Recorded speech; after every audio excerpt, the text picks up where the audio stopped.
유럽의 봉건제도. 엄마의 이야기가 지루하고 골치만 아픈 건 아닌지 모르겠다.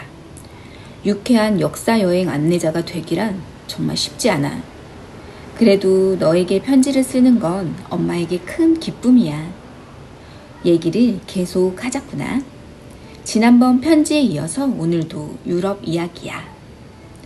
봉건제도란 무엇일까?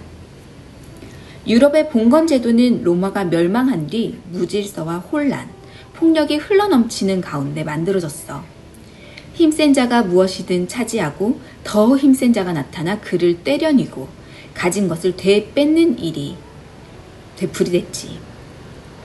그리고 힘센 자는 성을 세우고 부하들을 이끌고는 근처 마을을 습격해 세력을 넓혔어. 이들을 영주라고 해. 때문에 힘없는 농민들은 이루 말할 수 없는 고통에 시달렸어.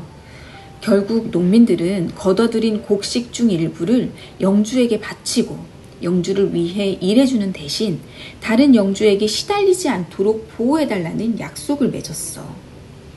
이와 비슷하게 작은 성의 영주는 필요할 때마다 군사를 보내주기도 하고 자기보다 큰 성의 영주에게 보호를 요청했지. 이렇게 한 단계씩 더 큰 영주의 신하가 되어 맨 꼭대기에 있는 왕에게까지 이르렀어. 유럽의 봉건제도는 거대한 피라미드 같아. 왕 또는 황제가 맨 꼭대기에 있고 그 밑에 공자기, 그 밑에 후자기, 또 그 밑에는 백자기. 이런 식이란다. 일반 기사는 지배계급 중에 제일 밑에 있었어. 그리고 거대한 피라미드의 맨 밑바닥에는 누가 있었을까? 농민이 있었지. 숫자로는 농민이 가장 많았어. 봉건제도를 지탱하는 또 다른 축은 장원제도야. 장원은 영주들이 자기 땅을 효율적으로 경영하기 위해 하나의 경작 단위로 만든 것을 말하는데, 농민은 장원 안에서 살면서 영주 소유의 땅에서 농사를 짓는 대신에 영주에게 세금과 자신의 노동력을 바치는 거야. 장원 안에서 영주의 권한은 절대적이었어. 일반 기사도 자기 영지를 가진 영주가 되면 영지 안에서는 왕 같은 존재로 떠받들여졌단다. 영주들과 기사가 하는 일은 싸움이었어.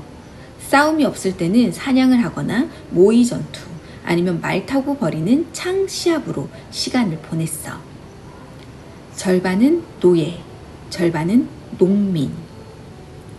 장원에 사는 농민들은 그곳에서 풀을 뜯고 있는 양이나 염소와 마찬가지로 그들이 경작하는 땅에 매여 있었어.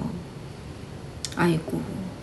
농민들은 자신들이 원하는 곳으로 이주할 권리도 없고 농토를 경작하는 것도 일을 쉬는 것도 자기 마음대로 할 수가 없었단다.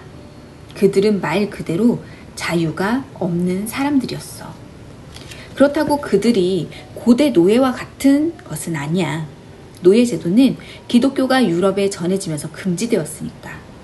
어쨌든 농민들은 귀족을 위해 토지를 경작하고 명령에 따라 귀족을 위해서 일해야 했어. 그리고 정기적으로 빵과 고기를 성에 사는 영주에게 보내 영주의 식량이 떨어지지 않도록 해야 했지.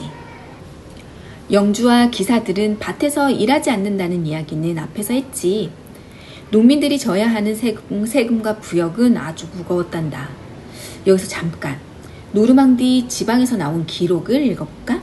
농민이 1년 동안 내야 하는 세금과 부역이 어느 정도였는지 알 수가 있어. 5월에는 영주의 풀밭을 깎고 마른 풀을 나른다. 그 다음에는 도랑을 친다. 8월에는 곡물을 걷어들이는 부역을 해야 하고 9월에는 돼지새를 바쳐야 한다. 돼지 중 가장 좋은 2마리는 영주에게 바치고 나머지 1마리당 각각 세금을 내야 한다. 10월에는 고정적인 지대를 내야 한다. 겨울이 다가오면 겨울 농사에 대비한 대대적인 부역을 해야 한다. 그리고 크리스마스가 다가오면 케이크와 암탉을 바쳐야 한다.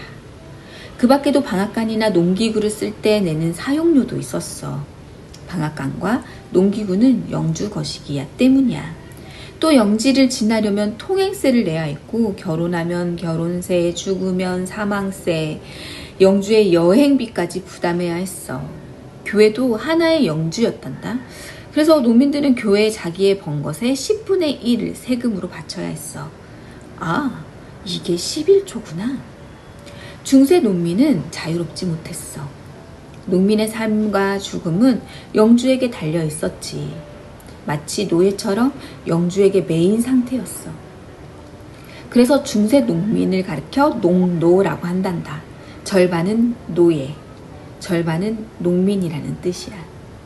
평등, 자유, 이런 생각들은 봉건 제도에서는 꼽힐 수 없었단다.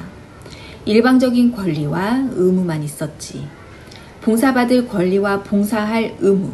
하지만 시간이 지나면서 자유의 불길이 서서히 낡은 봉건 제도의 틀을 태우기 시작해.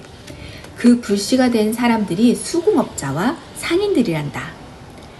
이들은 봉건 제도에 매이지 않은 사람들이었어. 혼란기에는 상업이나 수공업이 번성하기 어렵지만 차츰 상업이 발달하면서 수공업자와 상인들의 역할이 중요해졌지.